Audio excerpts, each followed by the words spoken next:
let me do this by mentioning the trans thing in this. I mention in the trans chapter in this book what I think is the most reasonable, humane way of trying to understand something we haven't been talking about or thinking about at all well. But here's the thing. I've said a lot of things and written a lot of things about the trans thing which I've expected a lot of pushback on. And I've got a bit, but again, it's water off a duck's back. But here's the thing that's very interesting to me. The people who are most angry about the trans thing when you say things that we know to be true about it, the pushback is extraordinarily strong against women. And I think this reveals something interesting about that movement in particular. The trans movement it's dominated by male to female trans, and I've been pretty much left alone with what I've said about this. And That surprises me. But then I told you, I predicted in my review of your book that the only people who would buy it were the people who already agreed with it. It's possible. I'm hoping it's not the case. Although I believe that's a lot of people. Yeah. I want the people who don't think they can agree with me on this to take this one as seriously as possible, because if not, we are in the midst of doing something which future generations are going to look back on and say, they did what? Like, there's a 7-year-old boy in Texas at the moment, as you know. The parents are arguing about what gender the child is. The mother wants to transition the child from male to female because he liked Disney's Frozen at the age of 5. And the father says, no, I have a son. And they're fighting for this. They're fighting for this. And this is the sort of thing that future generations will look back on and say, they did what in 2019? In the name of kindness, of course. Because we always look back on history and think, well, they must have done stuff because they were evil. No. Again and again, people did the things that were worst whilst thinking they were being kind. So this issue is so live, and we need to think about it. But I am so struck that time and again, and I list the extraordinary women who've held their ground on this one, time and again, the target of the most virulent trans activists are women. Now, there is so much in this that you can unpack, but it happened a few weeks ago in Manchester, where a group of women's rights activists have a meeting, and male to female transsexuals are banging on the windows whilst the police are standing around allowing it, whilst these women are being intimidated in the building. Now, what is this? Well, several things. One is, and let's be frank about this, one is deep disgust, hatred, and envy of people born women. Definitely going on. And a double hatred and it's interesting that disgust and envy go together. That's counterintuitive. Sure. And this has been Julie Bindel, who I mentioned in the book, a female lesbian activist who's been campaigning for women in prison and much more for decades, can't go anywhere without a trans protest against her. Julie Burchill, when she writes about trans, I mean, Julie says this is one of the things that she thinks sent her career down the Kazi. Germaine Greer gets it on that. Of course, Germaine Greer isn't a feminist anymore. And on. The list of the main people they have gone for and targeted are women. And I think that that just must end up having an effect. And I just enormously admire the women still willing to make the case, because, you know, one of the things that's so interesting about the intersectional era and the intersectional claims is that they are demonstrably untrue on their own estimation of themselves.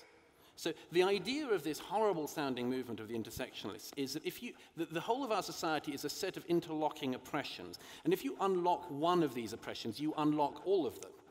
It takes no account of the fact that lots of these alleged oppressions run completely against each other.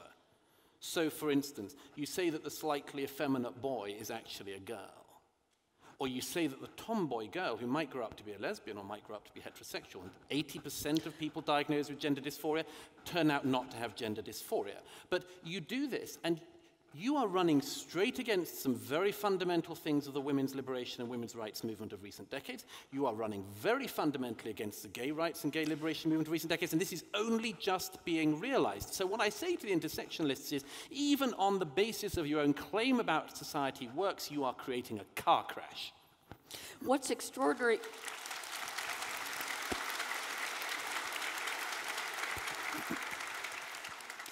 What I find most extraordinary about the transgender movement, which really only got going in about 2012, would you say? Its extraordinary rapidity. It was a rapidity with which it not only took over socially and culturally, but even institutionally and governmentally, so that it was suddenly in our schools. Yeah. And you are asking 5-year-olds which gender they want to be. Yeah. But the other thing that's extraordinary about it is, along with this rush of, media obsession, you turn on the TV, 5 different transgender documentaries on at once. What came in at the same time was what we all understood. You can't talk about it. You can't talk about it. You can't say a discouraging word about it. And even if you were very suspicious of it and worried that people were making rash and irrevocable decisions that they might regret, you knew you had to keep your mouth shut. And I think that's one of the things that Douglas and I are trying to break through. I think that's one of the reasons it was important for you to include that chapter. We have to be able to talk about it, especially now that we are mutilating and putting on drugs whose effects we have no idea, are children. Children. And if it didn't involve children, I think the urgency would be somewhat less. Yeah. But this obsession, it's really become a kind of fetish, is potentially doing a lot of harm to people who aren't old enough to know what they're doing. Yeah, yeah. I couldn't agree more.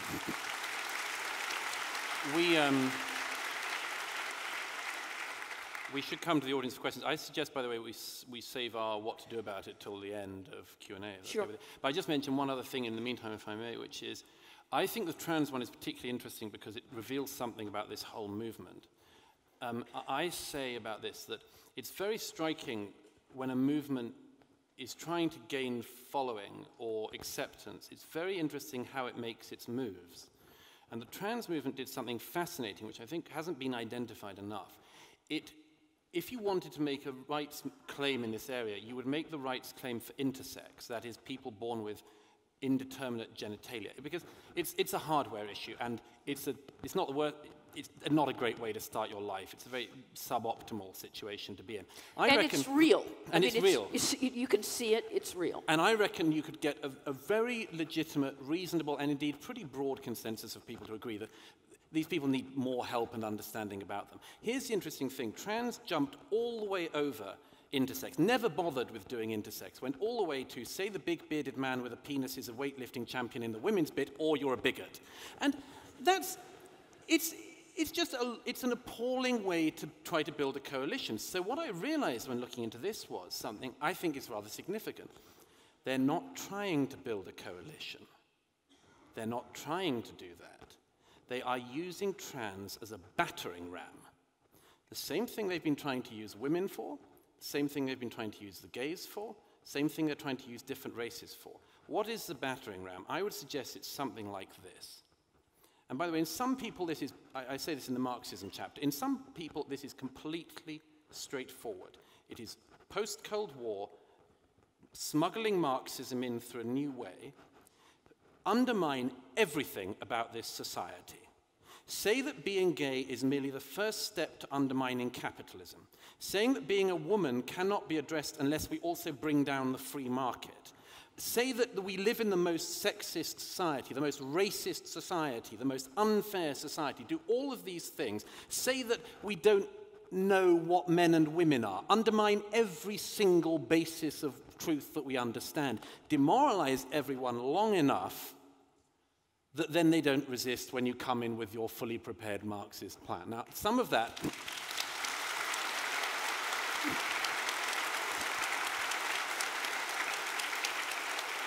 In some people that is completely clear, and I give examples of the people who said that absolutely explicitly at the end of the Cold War. We need to use minority groups to do what the working class ended up not doing for us. but other people are simply being misled, that this is a I reasonable... have to side with the misled. I mean, that's a neat theory, but the way you keep talking about they, I don't know who you're talking about. I don't know who's ostensibly in control here. I can see how you can parse the way it works out as benefiting a kind of Marxist ideology, or it being a kind of retread of Marxist ideology. But that's different from saying that there's some authority or cabal of people controlling it. I don't agree with that. I think misguided is the name of the day. In fact, I think it's important at some point in this event to say that most of the people who have got caught up in this way of thinking, they're not malign. Sure. And they're responding to a natural human need for purpose, for meaning, and even for justice. I am not going to discount the real desire of a lot of people who feel passionately about these things for justice. I think their version of justice is simplistic and potentially unjust.